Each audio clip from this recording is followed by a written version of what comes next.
And now we're going to take an excursus and look at what follows the cross. Let's start just a little bit before the resurrection.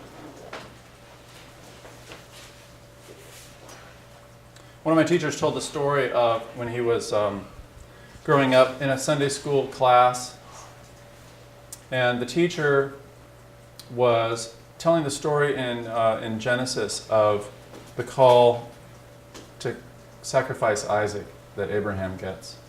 The Sunday school teacher was doing this all in flannel graph. You had these little figures that were cutouts from felt. Little Stanley Hauerwas is sitting there, and the teacher's telling this story about when God tells Abraham to sacrifice his son, which is kind of an awkward story to tell in Sunday school, because you don't want your kids thinking, who knows what will happen when I get home from church. So to protect her kids from trauma, she's like, now kids, don't worry, because, and she puts a little felt ram up at the top. God will provide a ram. It's going to be okay. And so they could bear the story.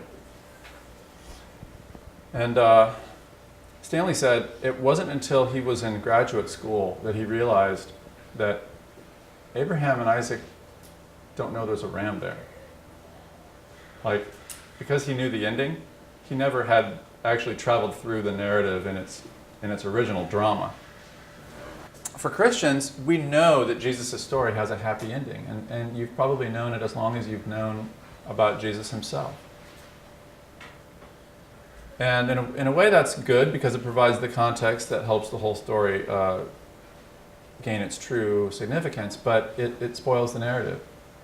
It spoils the ending. So if you can, imaginatively, travel back to the Saturday, to the Sabbath, after the crucifixion, and ask yourself, what would it mean if Jesus were still dead? And the reason that we should do that, I think, is because if he is dead, if Christians are wrong, that's reality. You know, the disciples' reality on that Saturday is reality itself if Jesus remains in the grave. So let's think about what it means that he's dead. First of all, who is Jesus? He's taken roles that are proper only to God. He's referred passages that refer only to God, to himself. He has described a future that is ushering in around him and in him, and he's been disproven. So he's a false prophet. And now, what is Israel commanded to do with false prophets? Well, Israel is commanded by the Torah to cut them off, to stone them. There are times in the Gospels when the crowds take up stones to throw at him, right? If Jesus remains dead, discredited, then that was the appropriate course of action. He was a threat to the peace and the stability of his own people, which is why the Torah commands that false prophets be cut off, because they have terrible effects on the welfare of God's people. So that's who a still dead Jesus is. You don't get to say, well, he was a nice teacher and he'll make a big impact on the way people think. I mean, he will make a big impact on how people think, but in a horribly inappropriate way if he remains dead. Who is God? Who is the one that Jesus called Father? Well, he's not Father. And he's not uninvolved. He has been invoked all through the story. So who is God if Jesus remains dead? Well, presumably God approves of the verdict pronounced on him by Caiaphas the high priest, that he's blasphemed and needs to go. Right? God is the one whose finger wrote the Torah that prescribed these procedures that they have sort of followed, not exactly, but under the circumstances. So God must be on board. That would be the traditional Jewish epitaph for Jesus, that he was a false prophet, that he was a false Messiah, and that God approves at least of Israel's rejection of him as Messiah. Maybe not crucifixion, but rejection. Or maybe that's not who God is. I don't think you can just derive one clear theology from this event. Maybe God is absent. Maybe God is not involved. His hands are washed. Maybe there is no God. Maybe Mark Twain was right, that history is just one damned thing after another. Just a meaningless chain of events. And this particular chain of events led to, the kind of outcome you'd expect in power politics. So, maybe there is no God. Or maybe God is like a deist God who's watching from a distance but not involved. Or maybe God doesn't approve of the events, but God is powerless to do anything about it. An influential, at least temporarily influential strain of theology after the Holocaust in Judaism tried to wrestle with how was it that Israel was allowed to be abused and liquidated like this. In the book of Esther, God intervenes and puts a stop to the killing. And that didn't happen. Harold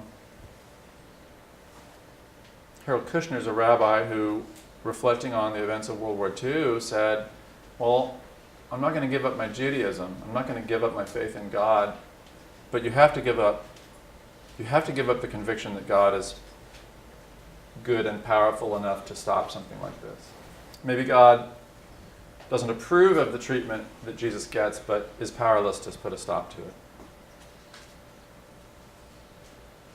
Maybe because of human free will, maybe because of other limits.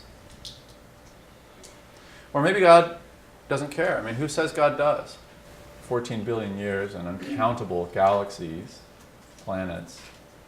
Even if you didn't go there and you just looked at this one planet and you looked at all the lives of all the species that come and go, for good reasons and bad, who's to say that God cares about one life or even one species? Maybe God is the author of the universe but doesn't take interest at this level in us. Or who says God is good? Maybe goodness is the wrong word for who God is. Maybe God is more like the gods on Olympus, who aren't particularly good. They're colorful, they're impressive, but often enough they're just messing with us. Maybe that's who God is. I don't think there's one consistent theology to be derived from the phenomenon of a still dead Messiah, so-called. But what you can't have is a Christian theology of God. What you can't have is God with the character that Jesus describes God as having, if Jesus remains dead. Why am I doing this? Well, you're reading about what it is to be in a pluralist society, and you've lived in a pluralist society all your lives. And the rules of a pluralist society say that it doesn't really matter whether you're a Christian or not, because you can have basically the same outlook, basically the same life, whether you keep one religious identity or move to a different religious identity. And the problem with that view is it just can't accommodate the actual faiths that exist in the world. There's no room for either the God of a living Jesus or the God of a dead Jesus in pluralism. It matters whether Jesus lives or not. It matters to who God is, who Jesus is, who we are, what the world is. Pluralism can't honor that particularity. So pluralism always has to steamroll the particularity of particular faiths, who really aren't allowed to state good news as good news for everyone. That's Newbegin's point in the book that you're reading. And I want you to see that. I want you to see that right here in an event of just sheer raw history, the tenets of pluralism don't work. Because they can't accommodate either a dead Jesus or a living Jesus. And there really is no third option. Who are the disciples? Well, the disciples are schmucks. You know, the disciples are chumps. Because they followed someone whose crusade didn't pan out. And to give you a picture of this, I want to start with a story, Luke 24:13. That very day, what day? The first day of the week, after something happened that I'll get to in a minute. Two of them, two disciples, were going to a village named Emmaus, about 7 miles from Jerusalem. And they were talking with each other about all these things that had happened. There's the setting of the story. You have two disciples, and they're leaving. Are they going on a summer mission trip?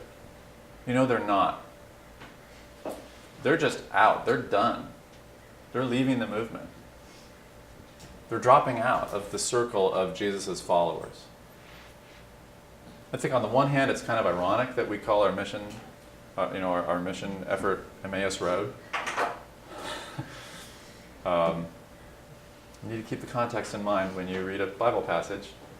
On the other hand, I think you'll see that it's an appropriately named ministry after all, but maybe for a surprising reason you hadn't thought of.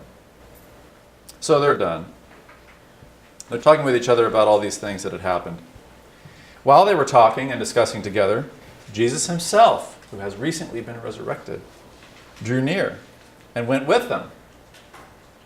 Comedy gold ensues. All right, this is one of the funniest chapters in the whole Bible.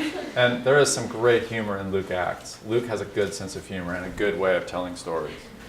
See, here, you need to have the ending spoiled. You need to know that the women have just, in the earlier part of the chapter, gone to the tomb, haven't found the body, etc. So while they were talking and discussing together, Jesus himself drew near and went with them. But their eyes were kept from recognizing them. Why do you think their eyes were kept from recognizing him? How do you think that worked?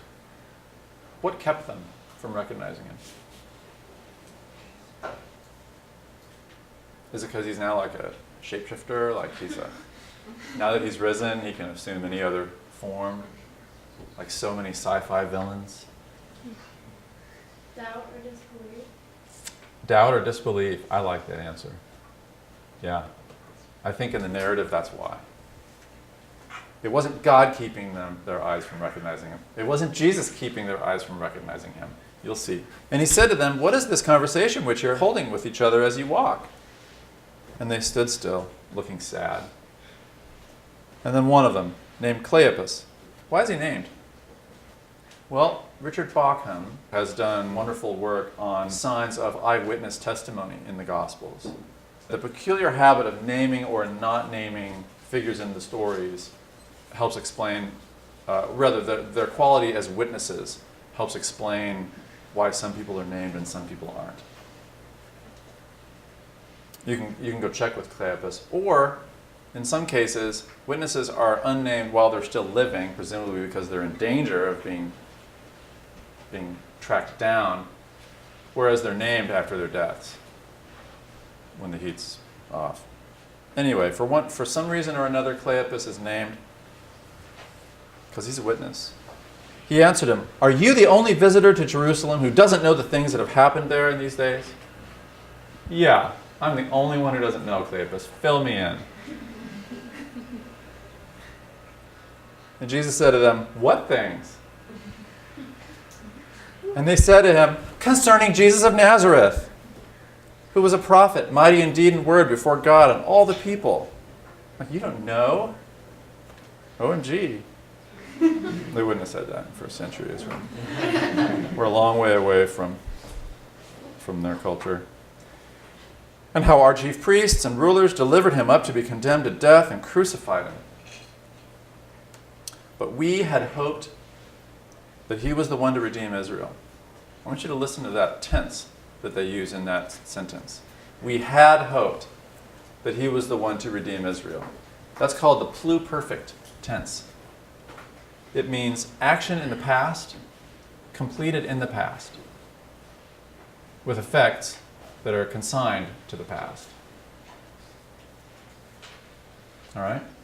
It means the pluperfect is the tense you use when something's over. Not just over, but its legacy is over. We had hoped that he was the one to redeem Israel. They're hopeless. If Jesus is still dead, they're acting in a completely appropriate way. They're leaving town. They're out. And now they have to face their families whom they left. Talk about awkward. Yeah, the guy that we thought was the Messiah, not so much. Sorry, Dad. Sorry I left your business. Sorry I wrote you that letter. All right, that's the world of the Sabbath after the crucifixion. And if Jesus is still dead, it's our world. It's your world.